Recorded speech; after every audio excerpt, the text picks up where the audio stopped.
هلو انا بوسي طه. النهارده هنعمل مع بعض الكبد والقوانص بتاعه الفراخ بطريقه سهله جدا وبسيطه. كتير منكم مش بيفضل الكبد والقوانص بتاع الفراخ، بس صدقوني بعد الطريقه دي مش هتبطلوا تعملوها ابدا من حلاوتها. هنعملها بطريقه سهله جدا بسيطه وبتكات مميزه، هتطلع معاكم بالحلاوه اللي انتوا شايفينها دي. انا بقدمها مع البطاطس المحمره والعيش، صدقوني طعمها بيكون في حتة تانية خالص. يلا بينا نبدأ مع بعض الطريقة. في البداية بيكون معايا طاسة سخنة جدا على أعلى درجة حرارة، بنزل بشوية حلوين كده من الزيت يسخن معايا كويس جدا. بعد كده بنزل بالقوانص الأول بالشكل اللي انتوا شايفينه ده. ما بضيفش كمية القوانص كلها مرة واحدة، بنزل كده بالراحة علشان خاطر درجة الزيت ما تقلش معايا والطاسة تبرد. أنا عايزة الزيت بتاعي يفضل سخن علشان خاطر القوانص ما تنزلش معايا أي مية. ركزوا في التكات دي علشان خاطر بتفرق معاكم جدا في الطعم. شايفين بنزل بالكمية بقى كده واحدة واحدة، زي ما قلتلكم ما بنزلش بالكمية كلها مرة واحدة لحد ما تبدأ ان هي تتشوح معايا.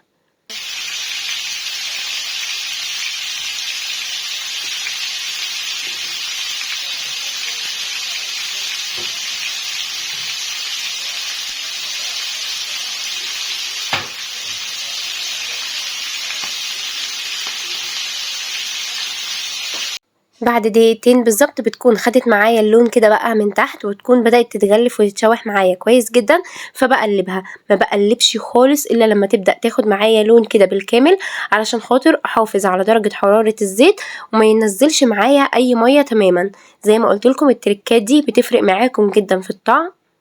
انا بكون مقطعه الكبد والقوانص، بكون حطاهم في مصفى وبنزل عليهم ب3 معالق كبار من الخل، وكمان 4 ليمونات معصورين، وبسيبهم في المصفى علشان خاطر اتخلص من اي زفاره. ما يكونش فيه اي زفاره خالص معايا في الكبد ولا في القوانص. ما بغسلهاش بقى بعد ما بعمل الحركه دي علشان خاطر ما تتزفرش معايا اكتر وتنزل معايا دم. كده بقى القوانص اتشوحت معايا تماما. ببدأ بقى ان انا اصفيها بالشكل اللي انتوا شايفينه ده واطلعها. برضو بطلعها في نفس المصفى اللي انا كنت حاطه فيها الكبد والقوانص، بس بغسلها الاول كويس جدا وبعد كده بطلعها في المصفى. والخطوه دي مهمه علشان خاطر لو القوانص هتنزل معايا اي ميه تنزل كده في المصفى، واتخلص من كل كميه الميه اللي بتبقى في الكبد والقوانص. بطلع بقى كل الكميه اللي معايا كده. طب ليه نزلنا القوانص في الاول لوحدها؟ علشان خاطر التسوية بتاعة القوانص بتاخد معايا وقت اكتر من الكبدة، فبالتالي بنزل القوانص في الاول علشان خاطر تتشوح معايا وتستوي معايا كده ربع سوا في نفس الزيت. بقى بعد ما طلعنا القوانص كده كلها بنزل بالكبدة كده زي ما انتوا شايفين. برضو الكبدة متصفية معايا كويس جدا وما فيهاش ولا نقطة مية. درجة حرارة الزيت لازم بتكون سخنة زي ما اتفقنا، علشان خاطر الكبدة بالذات ممكن تنزل السوائل بتاعتها وتبوظ لي الزيت تماما. فدايما بكون حريصة ان درجة حرارة الزيت تكون عالية. بنزل برضو بالكمية كده، ما بنزلش بالكمية كلها مرة واحدة، بنزل كده بواحدة واحدة علشان خاطر احافظ على درجة الزيت على قد ما اقدر بالشكل اللي انتوا شايفينه ده. جماعة بجد الطريقة دي خطيرة، محدش كل الكبد والقوانص من ايدي الا وسألني على الطريقة.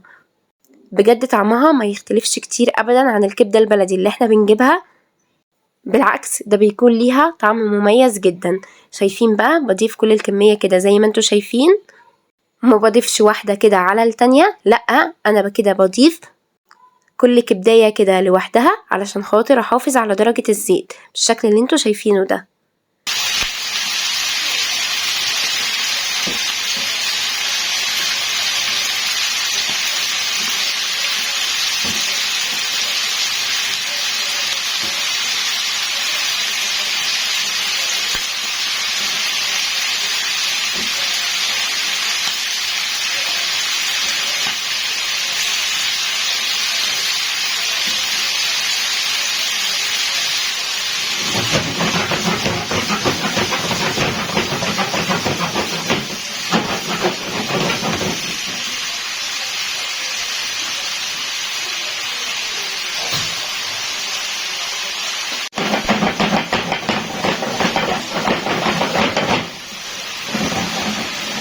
الكبد ما بقلبهاش خالص الا لما اتاكد ان كلها اتغلفت معايا كده كويس جدا، ما بقاش فيها اي حاجه مش مستويه زي ما انتوا شايفين كده.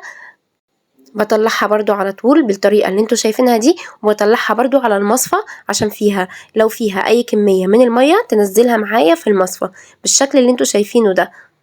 وما تخافوش برضو لازم تكون معاكم على درجه حراره عاليه، وما تخافوش مش هتلسع منكم. احنا في البدايه بس لازم نديها الصدمه كده على طول عشان ما يكونش فيها اي نوع من الزفاره. بطلع بقى كل الكميه اللي معايا كده واصفيها بالشكل ده. بنزل بقى معايا كده ب3 فصوص توم مقطعاهم بالشكل اللي انتوا شايفينه ده. التوم مش مهروس، لا انا مقطعاه، وكمان معاهم 1 فلفل حامي، وده اختياري، ممكن تستخدموا فلفل بارد زي ما انتوا حابين، بس انا بحب جدا ان انا اعملها فلفل حامي. اول ما تتشوح معايا كده على النار لمدة ثواني بنزل على طول بمعلقة كبيرة من الخل، وكمان عصير ليمونة. لو انتوا مش بتحبوا الليمون في الكبد والقوانص استكفوا بس بمعلقة كبيرة من الخل. بشوحهم بقى كده مع بعض، ريحة التوم بس كده مع الخل تطلع معايا، وبعد كده بنزل على طول بقى بالكبد والقوانص. شايفين ما فيهاش ولا نقطة مية لان انا صفيتها كويس جدا. بنزل بقى بالكبد والقوانص مع بعض، انا كده كده خلاص شوحتهم، فكده التسوية بتاعتهم هتكون واحد. بقلب بقى كده تقليبة زي ما انتوا شايفين برضو على درجة حرارة عالية.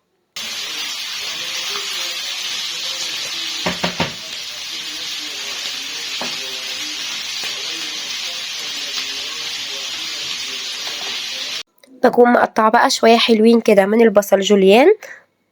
البصل بيكون رفيع جدا علشان خاطر يبدأ ان هو يستوي معايا بكل سهولة، وكمان يكون طعمه كويس. ضيفوا اي كمية من البصل، في ناس بتحب البصل يكون قليل، في ناس بتحب البصل يكون كتير. انا من الناس اللي بحب البصل يكون كتير عشان بيديني طعم حلو قوي للوصفة دي.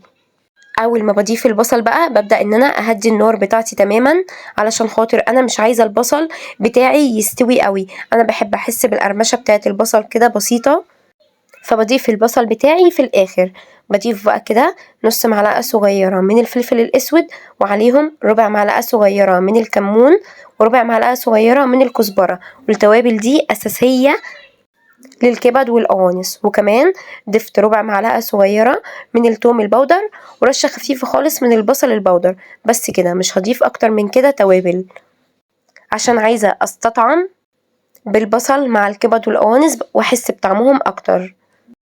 وهضيف عليهم 1 فلفل حامي، وزي ما قلت لكم ده اختياري، وانا بحب اقطعه شرايح كده زي ما انتوا شايفين، بيديني طعم حلو قوي. في الوقت ده زي ما قلت لكم درجة حرارة النار بتبقى متوسطة، علشان خاطر انا مش عايزة البصل بتاعي يستوي قوي، انا بحبه كده يكون فيه قرمشة بسيطة مع الكبد والقوانص. اخر حاجة بضيفها خالص بيكون الملح. ضفت 1.5 معلقة صغيرين من الملح، وكمان ممكن تستغنوا عن الملح وتضيفوا 1 من مرقة الماجي، وتضيفوا معاها نص معلقة صغيرة من الملح، ده اختياري بس انا ضفت ملح فقط. وبقلب بقى كل المكونات دي مع بعض، بسيبهم 5 دقايق على النار، وبكده تكون جاهزة معايا. وزي ما قلت لكم اخر 5 دقايق بتكون النار متوسطة، بتطلع معايا بقى بالشكل الخطير اللي انتوا شايفينه ده. شايفين بقى؟ يا ريتكم مكاني بجد وشمين الريحة، بجد سهلة وبسيطة وسريعة، ما بتاخدش في ايديكم وقت خالص، ممكن تخلصوها كده وانتوا واقفين في 10 دقايق. انا قدمتها مع بطاطس محمرة ومخلل وعيش، انتوا ممكن تقدموها زي ما انتوا حابين، بس انا اكتر حاجة بحب اكلها كده بالعيش، بيبقى طعمها حلو جدا. ممكن تعملوها جنب مكرونة محمرة، ممكن تعملوها جنب مكرونة بصلصة، او ممكن تعملوها سندوتشات فينو ومعاها مخلل وطحينة زي ما انتوا حابين. انا بالنسبه لي بحب اكلها بالعيش البلدي وكمان مع البطاطس والمخلل. بالنسبه لي دي وصفتي المفضله، لازم بعملها مره كل اسبوع من حلاوتها وسهولتها. شايفين؟ عملتها بقى في سندوتش كده عيش بلدي، ويا سلام بقى لو بايت قبلها بيوم. دي طريقتي للكبد والقوانص، هستنى منكم ان انتوا تجربوها وتكتبوا لي رايكم في الكومنتات. لو انتوا اول مره تشوفوني ما تنسوش تعملوا لي اشتراك للقناه وتفعلوا زر الجرس علشان خاطر يوصلكم كل وصفاتي. ما تنسوش دايما ان معبوسي طه دايما حلاوتها في تتبيلتها. انتظروني ان شاء الله في فيديو جديد ووصفه جديده.